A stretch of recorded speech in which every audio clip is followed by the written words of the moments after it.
거룩하신 하나님 아버지, 언제나 저희와 함께 하시니 감사합니다. 여러 가지 힘들고 어려운 시기를 저희가 지나고 있습니다. 우리에게 모두 믿음의 용기를 주셔서 잘 극복해 나가도록 인도해 주시고, 올 한 해 우리에게 주신 은혜를 다시 한번 기억하며 감사하며 찬양하는 삶을 살아가는 저희 모두가 되도록 이끌어 주옵소서. 귀한 찬양을 통해 영광을 돌려옵는 새로운 찬대를 기억해 주시고, 모든 찬양대원 하나하나 그들의 삶과 또 그들의 모든 생각과 마음을 받아주셔서 늘 저렇게 아름답고 귀하게 사용되도록 이끌어 주옵소서. 기도하는 모든 제목마다 인도해 주셔서 응답되게 해 주옵소서. 또 아버지 하나님, 이 시간 우리가 주님의 말씀의 거울 앞에 섰습니다. 전하는 자나 듣는 자가 다 말씀 앞에 겸손히 자신을 돌아볼 수 있도록 은혜를 더해 주시고, 이전보다 더욱 주님을 사랑하며 주님 나라에 더 가까이 나아가는 저희 모두가 되도록 도와주옵소서. 함께 주실 줄 믿사오며 예수님의 이름으로 간절히 기도하옵나이다. 아멘. 오늘 날씨가 많이 추워졌습니다. 근데 내일은 서울이 영하 3도까지 내려간다고 하니 바야흐로 겨울이 다가오고 있습니다. 이제 겨울 준비를 해야 되겠죠.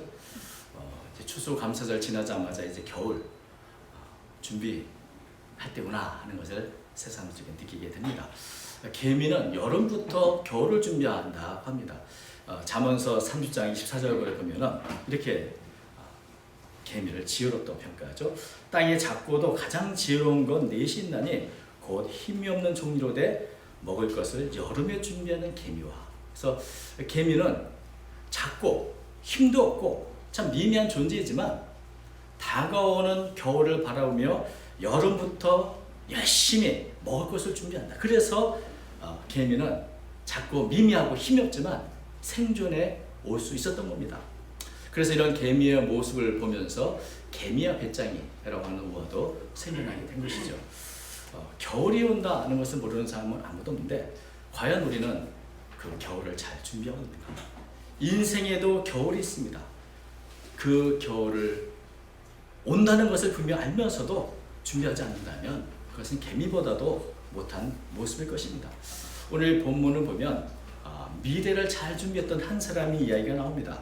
이 본문을 되게 불의한 청지기의 비유라고 이렇게 불리는데, 왜냐하면 여기 나온 청지기는 뭐 이렇게 잘한 것보다는 불의하게 잘못되게 하는 것처럼 보이는 일이 참 많이 이렇게 하고 있습니다. 그런데 그럼에도 불구하고 주인은 나중에 이 청지기를 일을 참 지혜롭게 했다고 칭찬하는 것이죠. 8절 보면 이렇게 되어 있죠. 주인이 이 옳지 않은 청지기가 일을 지혜롭게 했으므로 칭찬하였으니. 청지기가 도대체 뭘 잘한 것인가? 옳지 않은 청지기, 불의한 청지기. 그가 행한 것은 정말 불의한 것, 천지인 것처럼 보이는데 왜 주인은 이 청지기를 칭찬했을까? 오늘 우리가 이 문제가 어떤 면에서 해석의 중심이면서 또 해결하기 힘든 난제이기도 하죠. 주인은 왜 이 청지기를 칭찬했을까? 저는 이 청지기가 갖고 있던 지혜 때문이라고 생각을 합니다. 그래서 제목을 청지기의 지혜, 우리가 도대체 청지기가 갖고 있던 지혜가 뭔가를 한번 좀 살펴봤으면 좋겠다는 생각이 듭니다. 그 전에 먼저 이 청지기가 뭔가, 청지기는 주인의 재산, 재물을 이렇게 잘 관리하도록 전권을 맡은 어떤 직분을 말하죠. 오늘날 보면 이 집사라고 비슷한 개념이라고 생각이 듭니다. 근데 이 주인의 재산을 잘 관리해야 될 집사인 청지기가 이 책임을 다하지 않고 자기 멋대로 주인의 손을 낭비했다고 이렇게 소문이 돌았습니다. 그래서 이 주인이 더는 이 청지기 지금 바뀔 수 없다. 그러니 나갈 준비하라고 이렇게 해고 통지를 하게 되죠. 갑작스럽게 해고 통지를 받은 이 청지기는 앞으로 나는 어떻게 될 것인가 아주 심각하게 고민을 하기 시작합니다. 이제 이 청지기직을 그만두면 나는 무엇을 할 것인가? 미래를 바라보니 굉장히 어둡습니다. 아주 매섭고 추운 겨울이 다가오는 것을 느끼게 됩니다. 주인에게 쫓겨있다면 그렇다고 이제 땅을 팔면서 내가 노동하며 살 것인가? 그러기에는 힘도 없고 나이도 많고, 그렇다고 해서 따로 배운 기술이 있는가? 그것도 아니고, 지금까지 일하면서 아주 많이 모아놓은 재산이 있는가? 그렇지도 않고, 그렇다고 남한테 빌어먹자니 그런 부끄러운 일을 할 수도 없고. 그러니까 여러분, 갑자기 해고 통지를 받으면 누구나 이런 고민을 하게 될 것입니다. 최근에 우리 선교사님들을 만나면서 참 노후 준비를 본부에서 해주지 않으니 참 고민들이 많다는 생각을 하게 됩니다. 저를 포함해서 모든 분들이 어떤 면에서 아무런 노예에 대한 대책이나 준비가 없이 이렇게 미래를 바라보면 참 암담한 그 모습도 사실인 것이죠.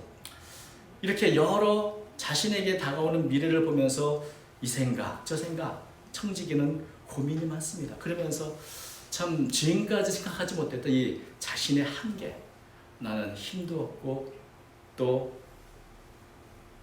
준비된 것도 없고 나는 도대체 뭘 해야 되는가, 이런 한계를 아주 절실하게 느끼게 되었고 고민했습니다. 나는 내가 무엇을 할까? 여기 이 구절이 나오죠. 내가 무엇을 할까? 이게 지금 청직이 아주 심각한 고민입니다. 사실 이렇게 될 줄 알았다면 청직으로 있을 때 일을 잘했어야 되는데, 그때 뭔가 준비를 했어야 되는데 하는 후회가 찾아왔을 것입니다. 지금까지는 자신이 청직의 직분 받은 것을 너무 당연하게 생각했고, 그래서 그것을 소중히 여기지 못했고 게으르고 함부로 행하고 결국 이렇게 쫓겨나게 됐다는 그런 후회가 찾아왔을 것입니다. 모든 것이 그렇지만 잃어버리고 나서야 그것이 얼마나 소중했는가를 깨닫게 되죠. 우리가 코로나19로 인해서 일상을 빼앗기고 나서야 비로소 함께 모이는 시간도 얼마나 소중한가 하는 것을 깨닫게 되고, 언제나 만나고 싶으면 만날 수 있었던 그때가 그립기도 하고 그런 법이죠. 뭐 건강도 그렇고 또 직분도 그렇고 재물도 그렇고 있을 때는 잘 모르지만 그것이 사라져간다, 잃어버린다라고 생각할 때 그 소중함을 절실하게 깨닫게 되는 법입니다. 그래서 늘 말하지만 있을 때 잘해야 됩니다. 이 청지기도 그렇죠. 아직 끝나지 않았다. 아직은 나는 청지기다. 아직은 그래도 이 청지기를 갖고 있을 때 내가 잘해야겠다, 이런 생각을 했던 것 같습니다. 남아있는 시간에 남아있는 기회를 잘 선용해서 내가 비록 짧은 시간이지만 이때만이라도 내 미래를 준비해야겠다, 이 청지기는 그런 생각을 했던 것 같습니다. 아직 시간이 있고 기회가 있을 때 지금이라도 준비해야겠다. 그래서 무엇을 할까라고 고민했던 이 청지기는 사절 보니까 이렇게 합니다. 내가 할 일을 알았도다. 참 여러분, 내가 무엇을 할까를 심각하게 고민한 사람만이 그 답을 찾을 수 있는 겁니다. 내가 무엇을 할지를 내가 알았다. 여러분, 저는 이 말씀에 참 은혜를 받았습니다. 여러분은 여러분이 할 일은 무엇인지를 알고 계십니까? 그냥 하루하루 뭐 내가 있는 거 낭비하고 쓰고 이러면서 무심히 보내고 있는 것은 아닌가. 그러나 겨울이 다가오고 있고 어떤 면에서는 암담한 겨울이 오고 있다는 것을 알 때 내가 무엇을 할까 심각한 고민을 했던 이 청지기는 드디어 답을 찾았습니다. 내가 할 일을 알았도다. 이렇게 하면 직분을 빼앗긴 후에 사람들이 나를 자기 집으로 영접하리라. 자신의 암담한 현실에서 미래를 헤아려보면서 자신이 지금 할 수 있는 것, 해야 하는 것, 이런 것을 깨달았던 겁니다. 사실 이게 지혜죠. 내게 남은 시간이 얼마나 되는가를 세워보고 내가 해야 할 일이 무엇인가 알고 그 일에 최선을 다하는 것이 바로 지혜로운 모습입니다. 모세는 시편 90편 12절 이렇게 기도했습니다. 우리에게 우리날 계수함을 가르치사 지혜로운 마음을 얻게 하소서. 내게 남은 시간들이 얼마나 있나, 그것을 헤아려 볼 수 있는 것이 지혜로운 마음입니다.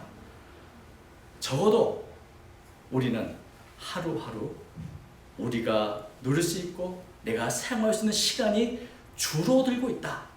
그것은 확실히 알 수 있습니다. 그렇다면 자꾸만 줄어가는 나의 시간들을 나는 어떻게 해야 할까? 무엇을 해야 할까? 내가 할 일이 무엇인가? 그것을 알고 또 그 일에 최선을 다하는 것이 바로 지혜인 것입니다. 여러분이 지금 해야 할 일은 무엇인지 알고 계십니까?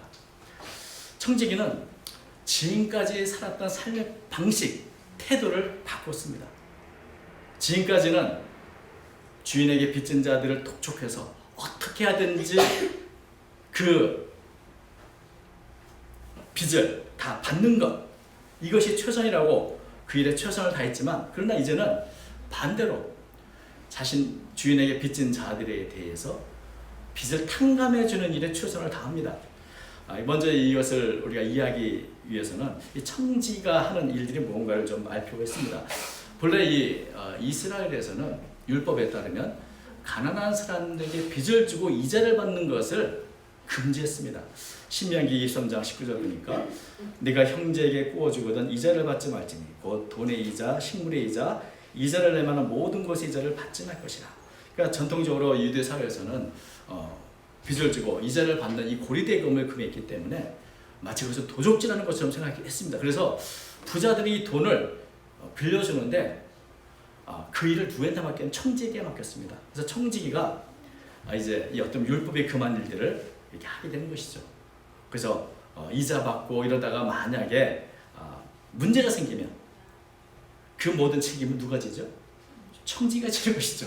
이것은 주인하고 상관없이, 부자가 상관없이 이 모든 돈을 빌려주고 이자를 받고 하는 모든 일들, 그 권한을 청지기에게 주었기 때문에 문제가 생기면 주인이 아니라 바로 청지기가 책임을 질 수 있는 것이죠. 그래서 청지기는 자신에게 주어진 권한을 따라서 이자를 정하기도 하고 또 어느 정도는 탕감해 줄 수도 있었을 것입니다. 그래서 청지기는 주인에게 빚진 사람들을 일일이 다 불러서 묻습니다. 빚이 얼마입니까? 기름 100마리입니다. 자, 여기 증서에 빨리 앉아서 50이라 쓰십시오. 또 다른 사람이 너는 얼마나 빚졌습니까? 밀 100석입니다. 여기 증서에 80이라 쓰십시오. 그래서 여기 보면 청지기가 어떻게 보면 임의로 사람들의 빚을 이렇게 경감시켜주는 것을 보게 됩니다. 그래서 이것을 보고 어떤 분들은 당시의 계약서는 선이자를 포함해서 썼다는 그런 말씀을 하기도 합니다. 왜냐하면 기름 100마리면 여기서 선이자 또 100이 100%가 포함된 금액이라는 것이죠. 그래서 50이 이제 바로 선이자가 되는 것이죠. 밀 100석은 선이자가 20이 포함된 금액인데 이자를 빼고 원금만 갚도록 한 것이 아닌가라고 생각하는 부분도 있습니다. 그러나 또 한편으로는 어떤 면에서는 청지기가 지금 이렇게 하는 이유는 무엇입니까? 어떻게 하든지 빚진 자들에게 무언가 그 뭐라고 그러죠? 호의를 주는 것이죠. 자비를 베풀어서 그들이 나중에 내가 조금 어려울 때 도와주지 않을까 하는 그런 기대로 하는 거기 때문에 청지기가 자기가 받아야 할 이자를 포기하는 것이든지 아니면 앞으로 문제가 생기면 자기가 혹시 불법이나 편법에 대해서 책임을 감수할지도 모르지만 그럼에도 불구하고 어떻게 하든지 사람들에게 호의를 얻기 위해서 이렇게 자비를 베풀고 빚을 탕감해주는 일을 한다는 것입니다.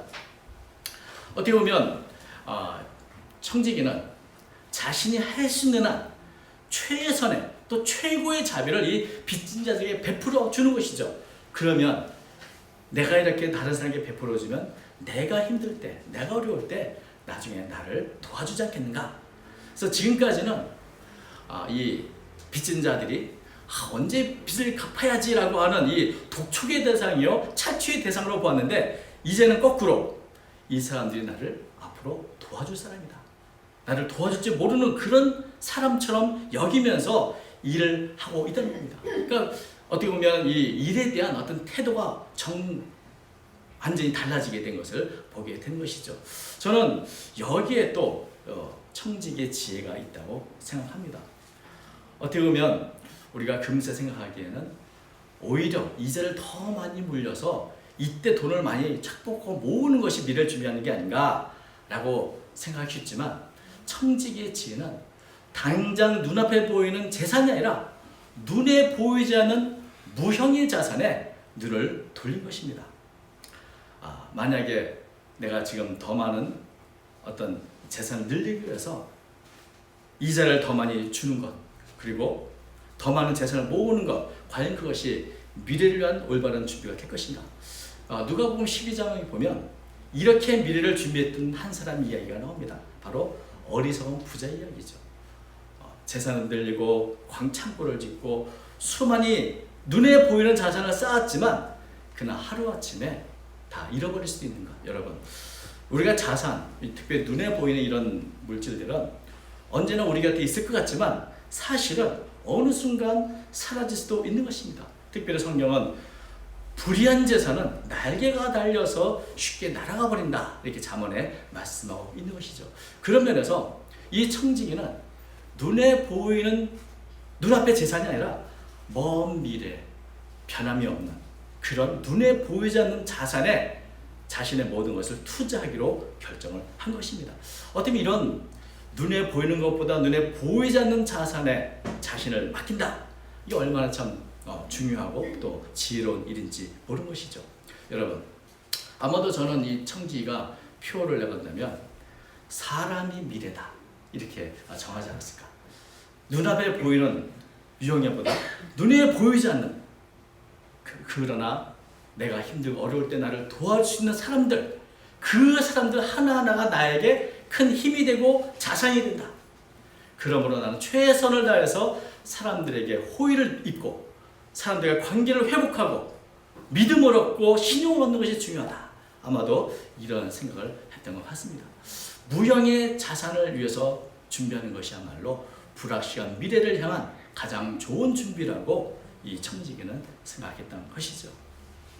그래서 어찌 보면 참 당장 눈앞에 보이는 이런 이자들을 다 포기하고 이제 빚진 자들의 그 빚을 많은 부분을 탕감해 주게 된 것입니다. 근데 이 주인이 이런 달라진 청지기에 일하는 것을 보면서 칭찬을 합니다. 8절 보니까 주인이 이 옳지 않은 청지기가 이를 지혜 있게 했으므로 칭찬했으니 이 시대 아들들이 자기 시대에 있어서는 빛의 아들들보다 더 지혜로움이라.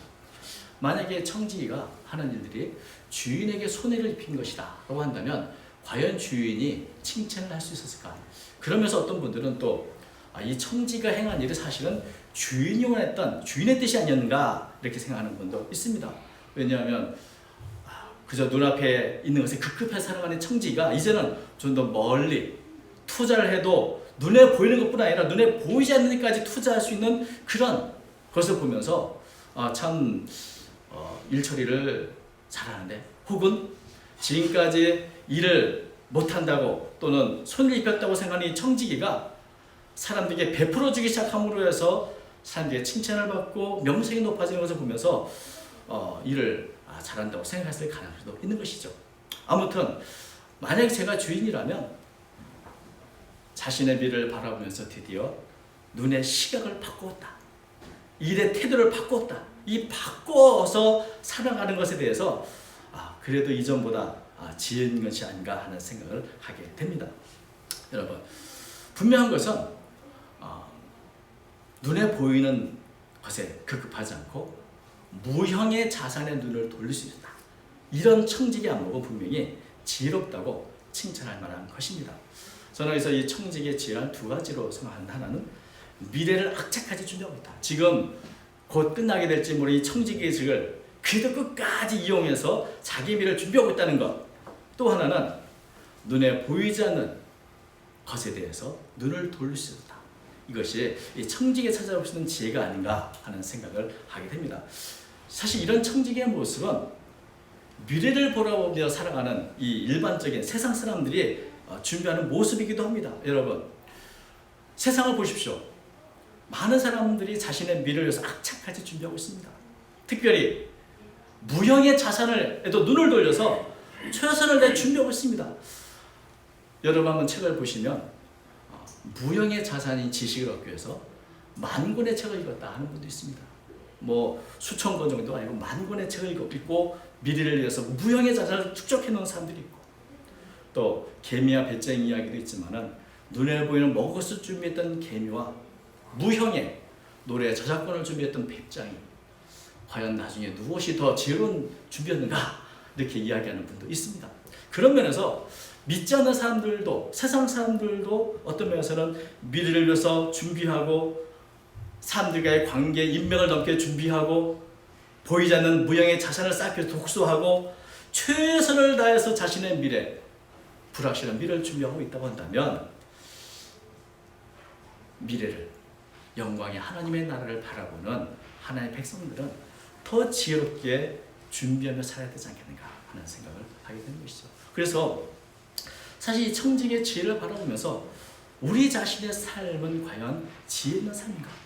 하나님이 주신 귀한 직분을 맡았지만 날마다 내가 무엇을 해야 할지도 모르고 살고 있고 내 직분이 얼마나 소중한 것도 깨닫지 못하고 아무런 준비 없이 하루하루 무력하게 살아가는 성도들이 있다고 한다면 사실 이 청지기로부터 배워야 하지 않겠는가 하는 생각을 하게 된 것입니다.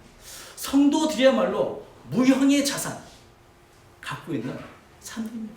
믿음이야말로 우리의 성도들이 갖고 있는 눈에 보이지 않으나 최고의 자산입니다. 이 믿음의 자산을 갖고 하나님과의 바른 관계를 갖고 성경을 읽고 기도를 하고 하나님의 뜻을 분별하면서 날마다 가치 있는 삶을 살아가야 그렇게 미래를 준비하고 그렇게 미래를 위해서 살아갈 우리 성도들이 마치 주인의 재산을 소홀히 여기며 탕진했던 어떤 청지기 같은 모습으로 아무런 준비도 없고 아무런 대책도 없이 하루가 살아가는 것은 아닌가 하는 생각을 하게 되는 것입니다. 여러분, 하나님께서 우리에게 주신 모든 것들은 우리가 잘 관리하라고 주신 것들입니다. 생명도 그렇고 시간도 그렇고 건강도 그렇고 직분도 그렇습니다. 우리가 이 청지기의 직을 제대로 하지 못한다면 하나님께서는 어느 순간 그것을 거두어가실 수도 있을 것입니다. 여러분, 내가 현재 가지고 있고 누리고 있는 하나님이 주신 은혜와 은사와 이 직분을 어떻게 활용하며 어떻게 미래를 위해 준비할 것인가? 오늘부터 좀 고민하며 살았으면 좋겠습니다. 우리가 할 수 있는 것이 무엇이고 내가 해야 하는 일이 무엇인가? 우리가 기도하는 것, 말씀을 읽고 또 하나님의 뜻을 분별하는 것, 우리가 건강도 건강할 때 챙겨야 하는 것처럼 아직도 우리가 믿음의 자산을 갖고 있을 때 최선을 다해서 이 무형의 영적인 자산을 챙겨야 하고 준비해야 하는 것입니다. 눈에 보이지 않으나 귀한 것들을 우리는 너무나 많이 갖고 있습니다. 신앙의 인격과 또 다른 사람과의 관계와 무엇보다 하나님과의 관계 속에서 얻어지는 은혜를 우리는 갖고 누리고 있습니다. 이 소중한 자산들을 여러분 잘 관리하고 계십니까? 한번 우리 자신을 돌아볼 수 있기를 바랍니다. 다가오는 하나님의 나라를 바라보면서 나는 오늘 무엇을 해야 하는가? 분명한 의식을 갖고 미래를 준비해가는, 그래서 아름답게 하루하루 최선을 다해 살아가는 저와 여러분 되시길 주의 이름으로 축원합니다. 네. 거룩하신 하나님 아버지, 오늘 말씀을 통해서 다시 한번 우리 자신의 모습을 보게 됩니다. 어리석고 그래서 주인의 재산을 탕진했던 청지기가 자신의 암울한 미래를 바라보며 다시 한번 어떻게 살 것인가를 고민했던 것처럼 오늘 우리들도 다가오는 하나님의 나라를 바라보며 또 하나님이 주신 믿음의 자산을 잘 활용하고 또 선용하여서 은혜를 베풀어주는 삶을 살아가는 저희가 되도록 은혜를 도와주옵소서. 우리 모두에게 지혜를 주시어서 하루하루 주의 뜻에 합당하며 주께서 기뻐하시고 칭찬할 만한 그런 삶을 살아가는 저희가 되도록 도와주옵소서. 오늘도 차가운 겨울이 다가오고 있습니다. 우리 자신 바르게 준비하도록 도와주시고 여러 가지 어려운 형편에 있는 우리 이웃들을 돌아보는 제대의 삶이 되도록 인도해 주옵소서. 언제나 함께해 줄 줄 믿사옵고 예수님 이름으로 간절히 기도하옵나이다. 아멘.